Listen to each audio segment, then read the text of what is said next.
activities, I will uh, I will take your sinful reaction. It is said at that very moment, Lord Chaitanya's golden huge body actually turned blackish, and from there on, Jagai and Madai were celebrated as the two most celebrated saints, and they actually wherever they went, they actually glorified Krishna, and you know in this way, Lord Chaitanya Sankirtan movement grew. So now, the mercy of, as we understand, the Lord's mercy of Lord Nityananda is what we are hankering for, especially on this day today. And to us, this mercy has come in the form of the mercy that's come through our own Srila Prabhupada. Once a devotee was actually describing that one should actually see the old films of how ISKCON actually started. Because in that we would see how Srila Prabhupada actually struggled so much, and he actually spent his time. It is described, I mean, all of us have access to Srila Prabhupada Lilamrita. It is described that he had initially was staying with Dr. Mishra, but then he actually moved his residence and he was staying in the Bowery. And in that Bowery, I mean, it's actually changed much more now than what it used to be. But back in the days where Srila Prabhupada stayed, it is described that the stairway to his room, they have these people who were addicted to drugs, LSD, and actually the steps would actually smell of urine. Someone had passed, and Prabhupada would have to pass through those steps just to get to his room. But it's described that each time Srila Prabhupada went up, these personalities would actually make way for him and actually bow down to him. So much so that and it's described that when Srila Prabhupada was initially trying to establish his base in New York, he had come across a person, a young boy who was actually very favorable, who actually also wanted to, Srila Prabhupada envisioned to train him as a brahmachari. And everything was going well, except for one day this person went high on drugs. And this person actually wanted to attack Srila Prabhupada, and Srila Prabhupada ran down in the middle of the night with practically described that none of his belongings. He just ran down. And then after that, he was introduced to someone named Carl Yeggins. This is again in the Lilamrita. And in the Carl Yeggins was actually very favorable, but then, due to some other challenges that he had, he couldn't really commit to Srila Prabhupada.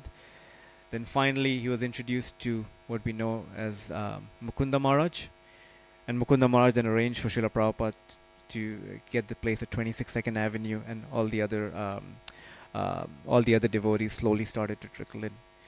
So this was Srila Prabhupada's beginnings. Again, we understand that there's no one more merciful than Srila Prabhupada.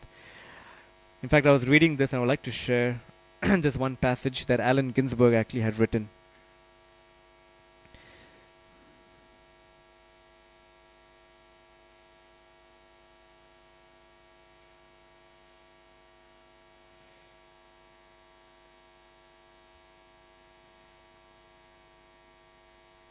Just give me 1 sec.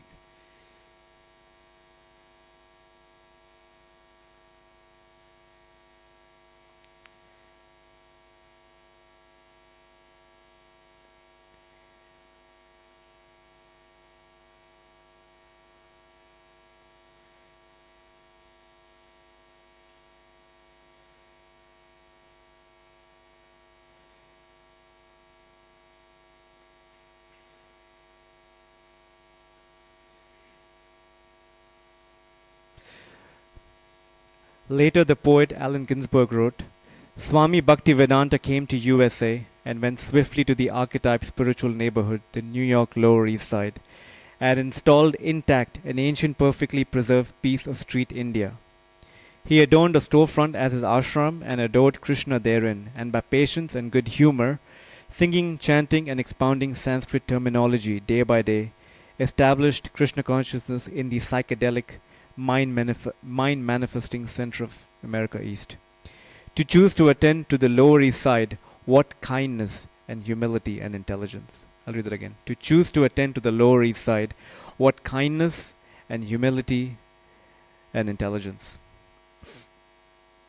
Of course, Srila Prabhupada's mercy, as it is said, Lord Ananta Shesh has been describing the activities of the Lord, the glories of the Lord, and he has thousands of millions of mouths, and still to this end he has not achieved, he has not come to the end of describing the glory. So similarly, Srila Prabhupada's glories are also unlimited.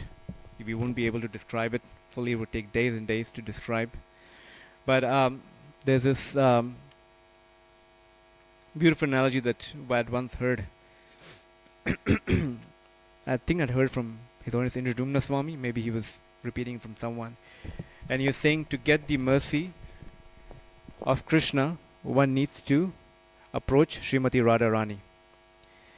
To get the mercy of Radharani, one needs to approach Lord Chaitanya. But to get the mercy of Lord Chaitanya, one needs to approach Lord Nityananda. To get the mercy of Lord Nityananda, one needs to approach Jagai and Madai. People like Jagai and Madai in the street, and then you get the mercy of Lord Nityananda. So today, as it's being Nityananda Trayodasi, and we, like I said, we are all hankering for the mercy of Lord Nityananda. We are begging for the mercy. So for us to go out and try in our fullest capacity to give, to share this mercy. Of course, there's the prime means as book distribution, but in whatever way we can actually share just a drop of the mercy that we have received, that would actually be, even though we can't repay the debt that we have to Srila Prabhupada or to our spiritual master, but just by sharing a drop of mercy that we can on this day. In fact, on this day, Lord Nityananda is most merciful, but in fact on other days too. But today is the day to actually really make it a point to, as said, Lord Nityananda lives true to his name, where he's actually delivering the most fallen. There's no consideration of who's low, who's good or bad. There's no distinction. So similarly, we should also make it our own resolve to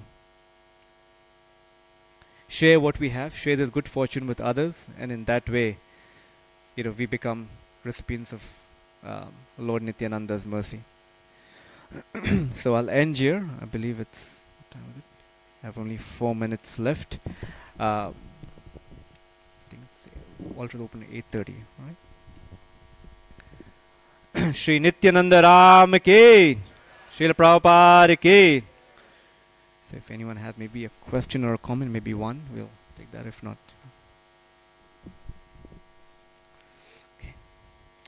okay. Thank you so much. Shri Nityananda Trayodasi Mahotsav Ki, Srila Prabhupada Ki, Gaur Bhakta Vrinda Ki, Nitai Go Premanande, Nitai Go Premanande, Hari Bol.